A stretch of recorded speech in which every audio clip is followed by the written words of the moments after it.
കൊള്ളാം, എവനാള് കൊള്ളാം. എന്തിനാ വിളിക്കുന്നത് ചോദിച്ചു നോക്ക്. നിങ്ങള് വൈഫല്ലേ ആളെ? അയ്യോ അങ്ങനെ പറഞ്ഞൂടാ. എന്തിനാ വിളിക്കുന്ന ചോദിച്ചോക്ക്. അതിന്റെ വീട്ടിക്ക് പോയിന്നു, ആള് വീട്ടിക്ക് പോയിന്നു. അപ്പൊ ആൾക്ക് പറഞ്ഞു, അത് അവിടുന്ന് പറഞ്ഞു, ഓരോ വീട്ടിൽ നിന്ന് പറഞ്ഞു, വൈഫിന്റെ വീട് ഇതാണ്, അവരോട് സംസാരിച്ചു നോക്കിയാന്നു.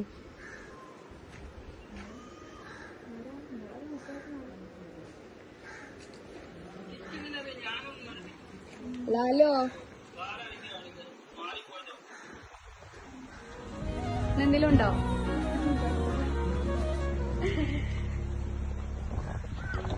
Happy birthday. நான் கேட்ட கேள்விக்கு நீ மட்டும்தான் விடையோ എന്നാകും വിധിയോ. സർപ്രൈസ് ആയോ? ഇങ്ങനെ ഒരു ഗിഫ്റ്റ് പ്രതീക്ഷിച്ചിരുന്നു? എന്തെങ്കിലും കിട്ടുന്ന പ്രതീക്ഷിച്ചു, ഇങ്ങനെ കിട്ടും വിചാരിച്ചില്ലല്ലേ?